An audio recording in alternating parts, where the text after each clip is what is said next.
A decisive victory. So we go. We lost 110 good orcs, but it was for a worthy cause to get us on our way. If you look after your orc biggins, though, they will get 84 kills and not lose any health, and they will have a good time. Victory is yours, my lord. But what about the fate of those captured in battle? It can be beneficial to hold them, but sometimes leniency or brutality can be worth more. He makes a good point. Now, each faction has their own things you can do after battle. The 3 options here. And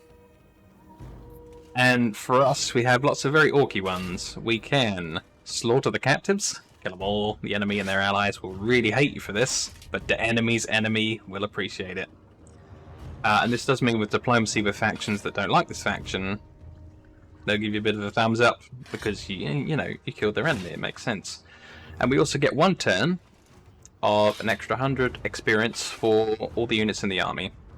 That's quite good if your other 2 rewards aren't any good, because this 100 experience just doesn't scale up, but it also doesn't scale down. So if you have a tiny little battle, it's worth taking that. Teeth. So you can ransom them off for extra money, which is good. You know, everything costs money. Troops, upkeep, buildings, the whole lot. Earn some extra loot by selling the captives off. The enemy will even thank you for not eating them alive. So, less diplomatic penalties with the faction, I think, if you sell off their captives back to them. And then finally, this is the one I'm probably going to take. Eat captives. These scraggy gits look tasty. Eat them up and replenish the boys with full stomachs. Army replenishment by 13%. Now, as you can see here, it shows how injured I am after this battle. If you mouse over this, you can see that a lot of guys are going to get a lot of healing out of it.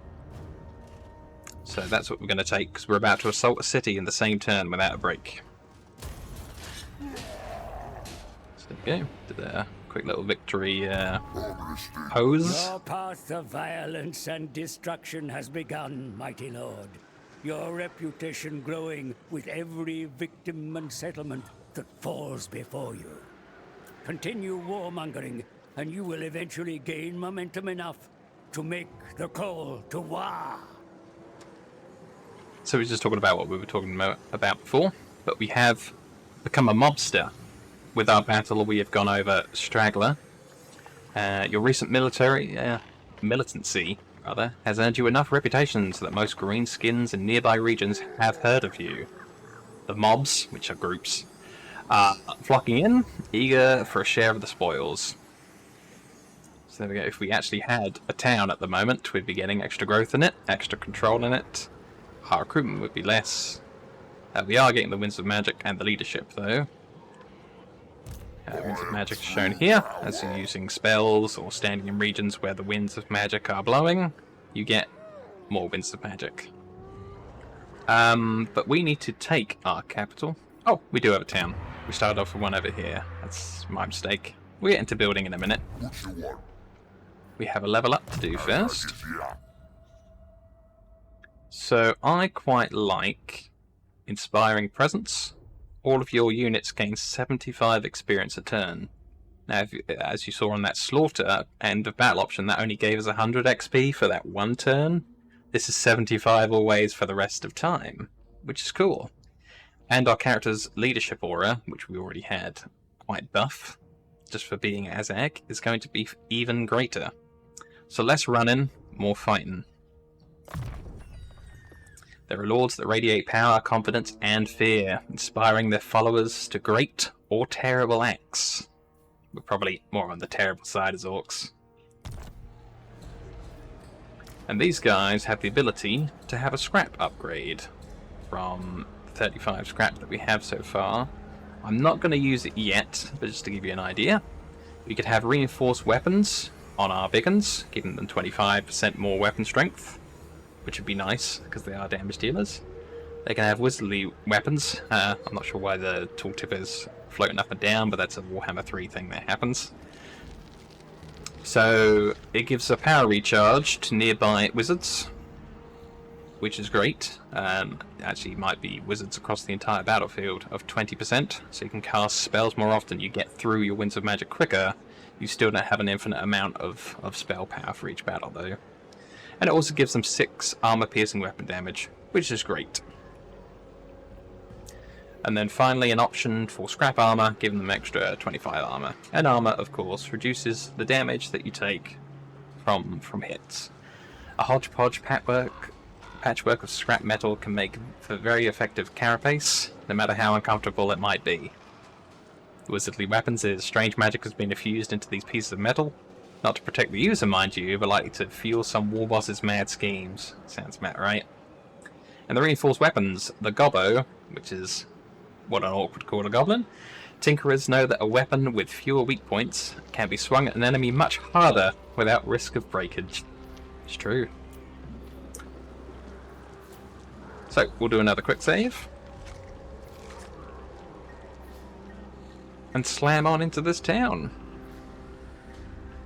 So this is an enemy minor settlement, so there's no guarantee it will be a walled settlement battle that we'll have to siege. But it could be if it had the right sort of buildings on it. Which it doesn't. It's just a low level, easy one.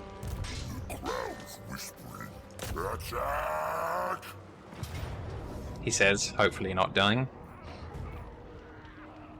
So it's guarded by 3 units of regular nobblers, one of which is the leader, with a name. Doesn't really mean anything, but if you rout him, I think it counts as the lord running away from battle, which upsets all the rest of the troops. And then 4 units of ogre bulls, the most general of ogres. So there we go, that's a battle map of what we're about to be fighting. It'll look very different when we're on the ground, but that is what we're doing. That offers extra bonuses to the defenders for having it. While they own that building, all of their troops have 15% more melee defense and an extra 10 leadership. So they're unlikely to run away and will defend their towns to the death. Now this is actually a dwarven town rather than an ogre town. Ogres are just slumming in it. These other capturable locations give me a great buff if I take it. It replenishes the fatigue of warriors in battle, and tired warriors do less damage, move less fast, and are easier to injure. But while the enemy owns it, they can build towers out at where the lines are pointing to, and barricades out at where the lines are pointing to. So if we look here, they can build a barrier here potentially with their points that they get that we can't see because we're the attacker. But yeah, rather than risking for more magic, so we're starting off with 10, and there's 50 in the tube.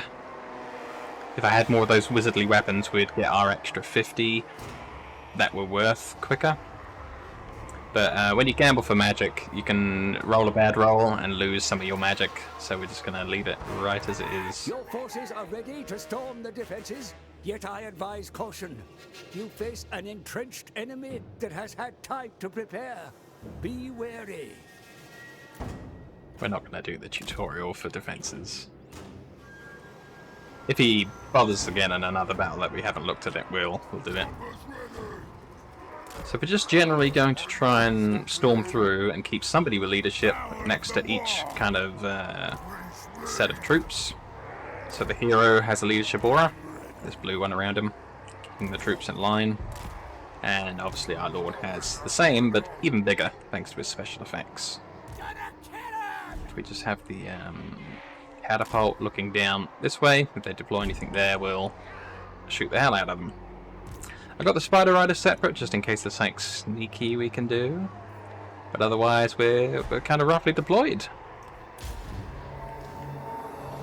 Your army marches into battle with great powers, my lord. Be sure to make use of them. There we go, he's just reminding us that we have a war button. But we used it last battle, so we know.